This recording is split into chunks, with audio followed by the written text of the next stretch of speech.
अस्सलाम वालेकुम दोस्तों, ये कोई ऐसा वैसा शरबत नहीं है बल्कि बड़ा ही कीमती शरबत है।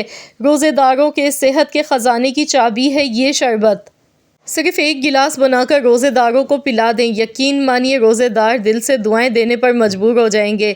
इतना हेल्दी और इतना मज़ेदार ये शरबत है, यकीन मानिए इसके आगे आप जो बाज़ार के केमिकल वाले शरबत पीते हैं ना, वो सब भूल जाएंगे। घर पर बना लें एक बार में ये हेल्दी शरबत, जिसे बनाने का तरीका बेहद आसान है। तो बिना टाइम ज़ाया किए इसका प्रीमिक्स बनाने का तरीका आज आप लोगों के साथ शेयर करने वाली हूँ, जिसे बनाकर आप पूरा रमज़ान इस्तेमाल करें और एनर्जी को बूस्ट करें। क़ुव्वत मुदाफ़ियत में ये इजाफ़ा करता है, रोज़ेदारों की पूरे दिन की थकन को दूर कर देता है एक गिलास।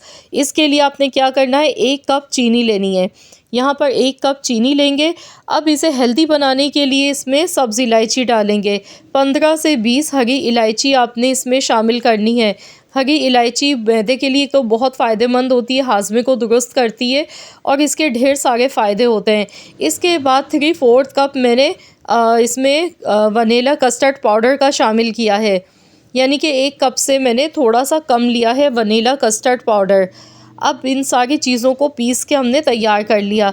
तो ये देखिए, चीनी के साथ हरी इलायची जब भी मिला के पीसते हैं ना, तो वो बिल्कुल छिलका भी उसका पिस के बारीक हो जाता है।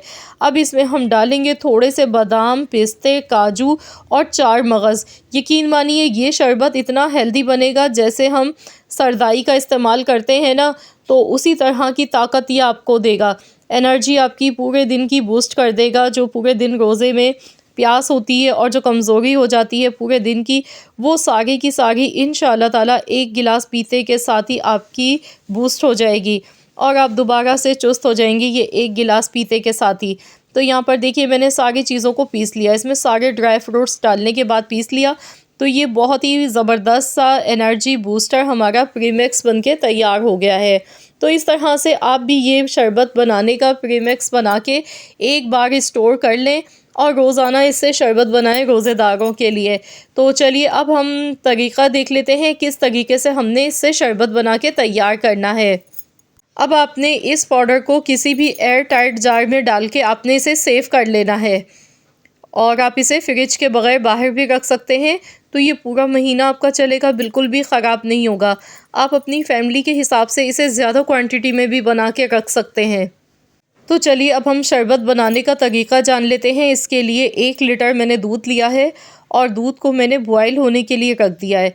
सबसे पहले दूध में 1 उबाल आने तक अच्छी तरह से दूध को पका लेते हैं।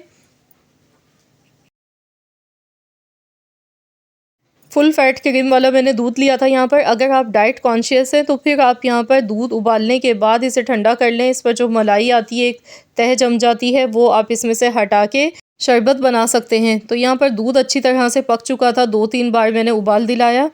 अब हम शरबत बनाने के लिए ये जो हमने प्रीमिक्स बना के रखा है ना, यहाँ पर 4 टीस्पून हम इसके लेंगे। तो ये देख लीजिए, मैंने 4 टीस्पून ले लिया है ये प्रीमिक्स और इसमें थोड़ा सा पानी शामिल कर लेंगे।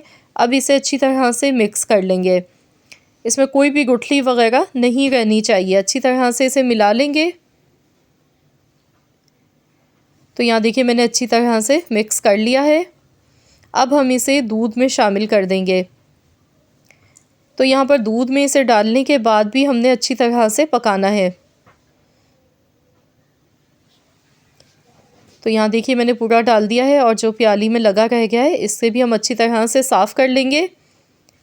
तो जैसे ही हम ये डालेंगे ना, तो दूध यहाँ पे गाढ़ा होना शुरू हो जाएगा, गाढ़ा सा, और बहुत ही मज़े का शरबत ये बनके इंशाल्लाह ताला तैयार होगा आपका भी। तो यहाँ मैं इसे अच्छी तरह से मिक्स कर गई हूँ। तो देखिए, अब आपने इसे 3 से 4 मिनट तक अच्छी तरह से पका लेना है।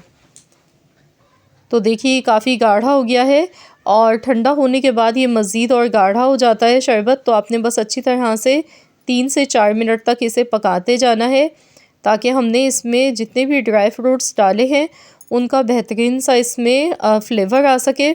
तो यहाँ पर आप देख सकते हैं शरबत हमारा काफ़ी थिक हो गया है। बस ऐसा ही होना चाहिए, क्योंकि ये शरबत है, हमने कोई से कस्टर्ड फॉर्म में नहीं बनाना था। तो इस तरह का ये शरबत बिल्कुल होना चाहिए दिखने में।